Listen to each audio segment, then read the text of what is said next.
اللہ میری دوڑ تیری طرف ہے، چاہے میرے کام مخلوق کے راستے سے بنا یا براہ راست بنا، میں ان مخلوق اور میں محتاجوں کی پلٹن کے پیچھے نہیں چلتا۔ سیدنا عثمان ذو النورین تجارت میں اللہ نے بڑی برکت دی تھی، اللہ کے نام پر فیاضی بہت کرتے تھے، ہر جمعہ غلام آزاد کرتے، نہ ہوتا تو اگلے جمعے 2 غلام آزاد کرتے تھے، اور بے شمار موقعوں پر مسلمانوں کی اعانت کی، اور سب سے زیادہ جیش الاسرہ تبوک کی لڑائی میں جو غسانی گورنر تھا روم کے بادشاہ کے ماتحت، اس نے حملے کی تیاریاں کر چکی۔ زیتون کے بیچنے والے تاجر آیا کرتے، انہوں نے خبر دی کہ غسانی تبوک کی سرحد پر آ چکا ہے، اس لیے اللہ کے نبی صلی اللہ علیہ وسلم نے لشکر کا حکم دیا 9 ہجری کو۔ گرمی بڑی سخت تھی، اس لیے آپ نے فرمایا کہ ہمت کرے تو ایک روایت میں ہے 30,000 کا لشکر، ایک میں 40,000 کا ہے۔ اس میں سیدنا عثمان ذو النورین نے 1,000 اونٹ مجمع کو دی، 100 گھوڑا دیا۔ ایک روایت میں ہے آپ نے 1,000 دینار سرخ اور ایک میں 40,000 دینار دیا۔ اللہ کے نبی اس پیسے کو الٹ پھلٹ رہے تھے، اور آپ علیہ السلام نے فرمایا کہ ما ضر علی عثمان ما عمل بعد ھذا، آج کے بعد اگر عثمان کوئی نفلی کام بھی نہ کرے اس کی بخشش کے لیے یہی کافی ہے۔ مسجد نبوی کی توسیع کی اور آنے والی امت کے لیے آسانی کی۔ پہلی توسیع عمر ابن خطاب نے کی، پھر دوسری انہوں نے کی، اور مسجد کو اچھی کیفیت کے ساتھ بنایا اور اس کے اندر ساگوان کی لکڑی لگوائی۔ آذان جمعہ صحابہ کے اتفاق سے جو پہلی ہم آذان دیتے ہیں یہ عثمان ذو النورین کے زمانے سے شروع ہوئی۔ عرب کے قبیلے تھے، ان میں اللہ کے نبی نے بعض قرآن کی آیتیں پڑھنے کے لیے معنی ایک ہوتا تھا، لیکن اللہ کے نبی نے انہیں پڑھنے کی اجازت دی تھی۔ جیسے بعض قبیلے حتیٰ کو حتیٰ پڑھتے تھے، ہن اطہر لکم اطہر لکم، یہ بعض قبائل میں تھا، بعد میں کل اہن المنفوش، بعد میں بسوف المنفوش تھا۔ یہ آسانی کی اجازت دی گئی تو آذربائیجان اور روس کے علاقوں میں تنازع ہونے لگا کہ یہ قرات پڑھنی چاہیے، یہ پڑھنی چاہیے۔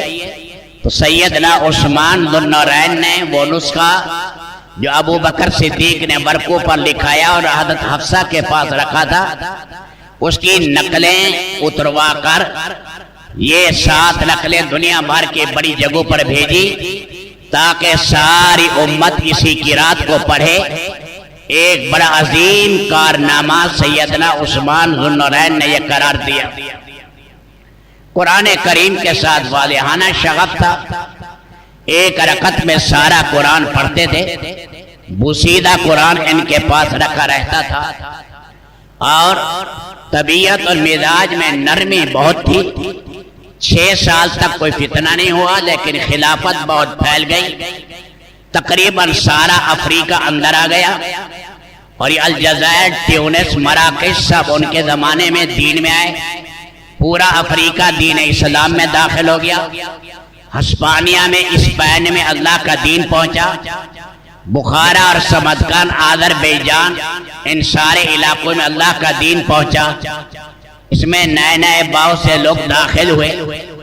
ایک کمینہ آدمی عبداللہ ابن سبا تھا، یہ صنع یمن کا رہنے والا یہودی تھا۔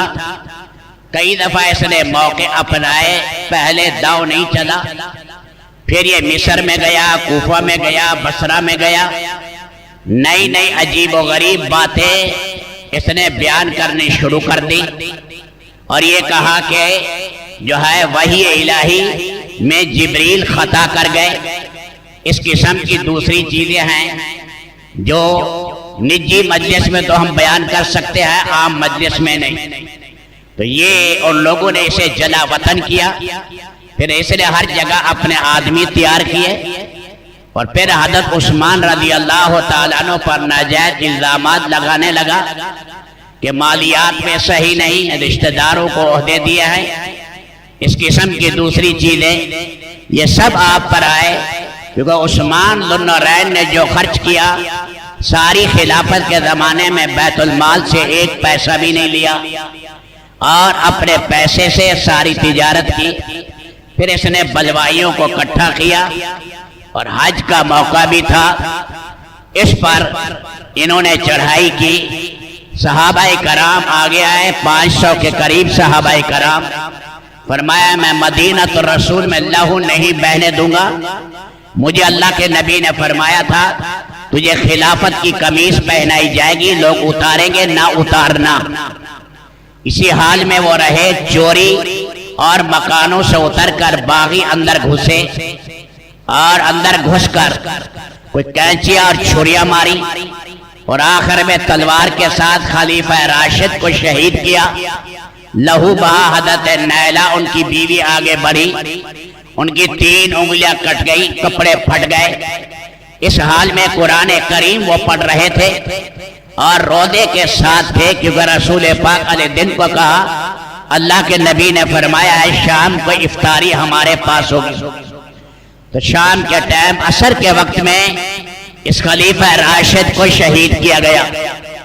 عبداللہ ابن سلام گھر پر چڑھے، 3 اعلان کیے، اور اس میں یہ کہا سن لو، خلیفہ راشد مدینہ میں کسی کو مارنا نہیں چاہتے، وہ کہتے میری وجہ سے لہو کا ایک قطرہ نہیں بہے گا، میں اپنی جان دے دوں گا لیکن کسی کا لہو کا قطرہ نہیں بہاؤں گا۔ اگر خلیفہ راشد شہید ہو گئے قیامت تک مدینہ دارالخلافہ نہیں بنے گا۔ اور دوسرا اعلان سن لو کہ مسلمان قیامت تک آپس میں لڑتے رہیں گے اور ان کی تلواریں نیام سے بہہ رہیں گی۔ تیسرا، جب نبی کو شہید کیا جاتا ہے 70,000 انسان قتل ہوتے ہیں، اگر خلیفہ راشد کو مارا گیا پھر تیار رہنا کم از کم 35,000 انسانوں کا لہو بہے گا۔ یہ بعد میں جو بڑے بڑے واقع ہوئے لہو بہا، یہ اسی ہی کا نتیجہ ہے۔ تو یہ خلیفہ راشد سیدنا عثمان ذو النورین، جس کے پاس سب کچھ ہونے کے باوجود انہوں نے کہا مدینہ الرسول میں میں تلوار نہیں چلنے دوں گا، میں خود اپنی گردن کٹا دوں گا اور میں یہاں لہو نہیں بہنے دوں گا۔ اسی حال میں مظلومی کی حال میں چلے گئے۔ یہ 18 ذی الحجہ کو اس خلیفہ راشد کو شہید کیا گیا، امت کے عظیم انسان جس کے بارے میں اللہ کے نبی نے فرمایا میری امت میں حیا میں سب سے یہ آگے ہے۔ اور حضرت حسن نے دیکھا اور ابا کو صبح بیان کیا کہ عرش کے نیچے اللہ کے نبی آئے، میں نے رات دیکھا، اور پھر ان کے ساتھ ابو بکر آئے، پھر عمر آئے، پھر میں نے دیکھا کہ وہاں سے لہو کا پرنالہ بہا، عثمان کا لہو بہ رہا ہے، اور اللہ سے کہہ رہے اللہ آپ ان سے پوچھیں مجھے کیوں شہید کیا۔ تو یہ وہ دن ہے، رب العالمین ہماری طرف سے ساری امت کی طرف سے انہیں بہترین جزا عطا فرمائے۔ کمینے ہر زمانے میں رہتے ہیں، اللہ ان کمینوں سے امت مسلمہ کی حفاظت کرے۔ اور حضرات صحابہ کرام، خلیفہ راشد اور ڈبل داماد رسول اللہ صلی اللہ علیہ وسلم اور اشد حیا امتی، رب العالمین اس کی توقیر عظمت ہمارے دل و دماغ میں اللہ پاک بٹھائے، ہمارے بچے بچے اور خواتین میں حضرت عثمان ذو النورین کی محبت ڈالے۔ اللہ میری دوڑ تیری طرف ہے، چاہے میرے کام مخلوق کے راستے سے بنا یا براہ راست بنا، میں ان مخلوق اور میں محتاجوں کی پلٹن کے پیچھے نہیں چلتا۔